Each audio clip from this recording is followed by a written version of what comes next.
Assalamualaikum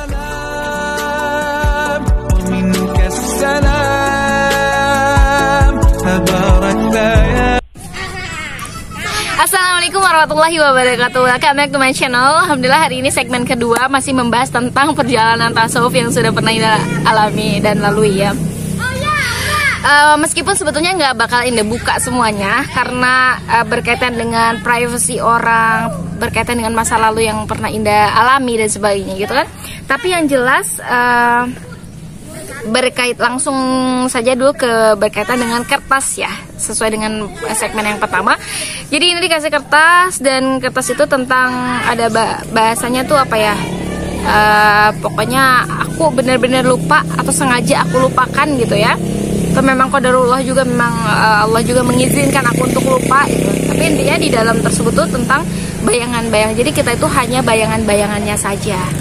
Jadi Allah, kemudian kita tuh bayangan-bayangan dari Allah gitu. Maka kalau misalkan Allah itu maha ada, berarti kita itu tidak ada gitu ya. Jadi kalau Allah itu ada, maka kebalikannya itu berarti tidak ada. Berarti kalau Allah itu kholik, berarti makhluk, kita itu berarti makhluk. Nah kalau Allah itu ada, maha ada, berarti kita tuh tidak ada gitu. Nah kalaupun kita ada, berarti itu bayang-bayangan dari Allah gitu ya. Bahasanya itu kalau nggak salah tuh seperti itu. Nah jadi kemudian Indah pusing tuh, sebetulnya Indah pusing selama 3 hari karena Indah diperkenalkan dengan hal itu gitu ya. Kemudian Indah nggak tahu apa yang harus Indah lakukan. Jadi pada saat itu masa-masa pencarian jati diri, bukan jati diri, wujud Tuhan tuh yang seperti apa gitu. Padahal sudah jelas diajarkan oleh bapak kita gitu, sudah jelas diajarkan oleh ustadz kita, sudah jelas diajarkan oleh guru-guru kita tentang tauhid itu seperti apa, ilahiyah, rububiyah gitu kan, asma wa sifat dan sebagainya. Tapi menurut Indah itu sebetulnya hal yang wajar. Wallahualam ya, ini hal yang wajar atau tidak, mohon maaf kalau salah. Hal yang wajar ketika seseorang mengalami sebuah keraguan gitu ya. Karena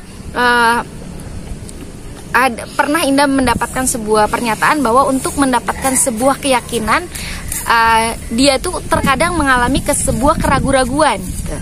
Maka nanti dia muncul sebuah keyakinan terhadap apa yang dia yakini atau yang tadinya belum pernah dia yakini, seperti itu ya. Maka Indah mengalami hal seperti itu dan Indah menganggap oh sesuatu ini wajar, dan Indah yakin Indah pasti menemukan jalan kembali kepada Tuhan. Indah kayak gitu ya bahasanya. Nah pada masa dimana 3 hari itu Indah nggak tahu tuh, bingung, pusing.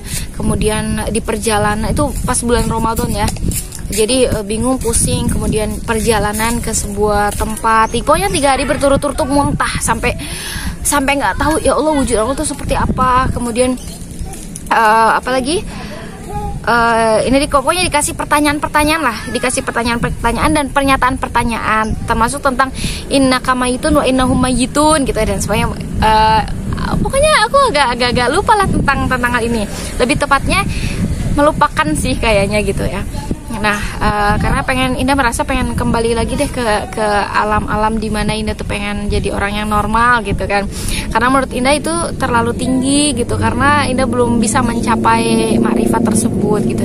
Tapi menurut kakak kelasku yang seniorku ini dikatakan bahwa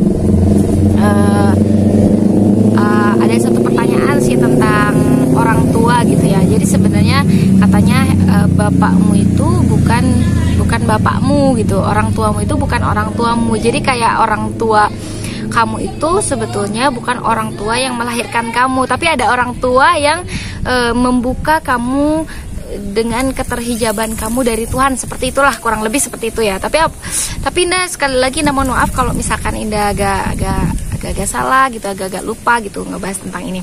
Nah, tapi yang jelas pernah Indah mendengar ada pernyataan seperti itu. Jadi orang yang menjadi orang tua kamu itu sebetulnya bukan orang tua yang melahirkan secara lahiriah gitu ya. Jadi setelah lahir kita dilahirkan dari seorang ibu gitu. Tapi ada orang tua yang membuka keterhijabanmu dari Tuhan gitu.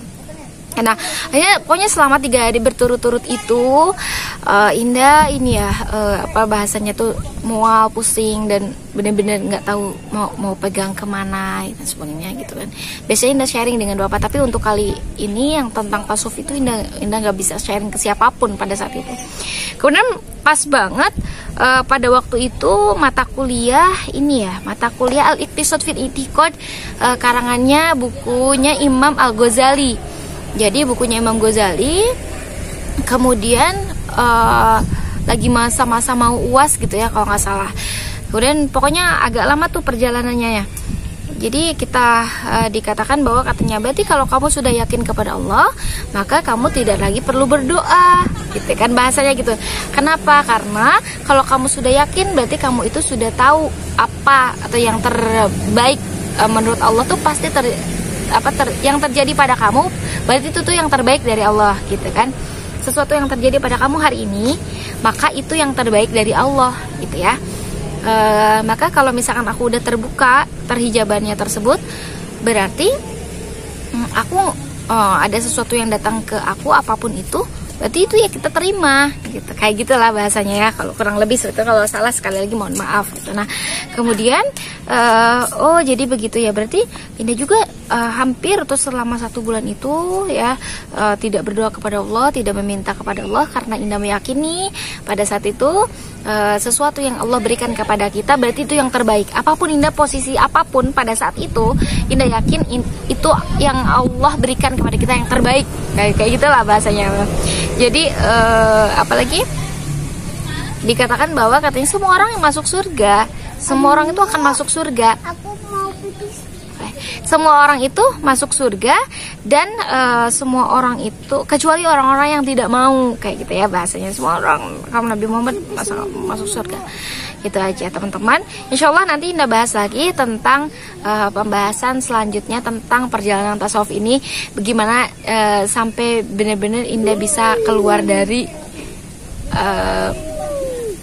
aliran ini atau tarikah ini ya. Assalamualaikum warahmatullahi wabarakatuh. Tunggu di segmen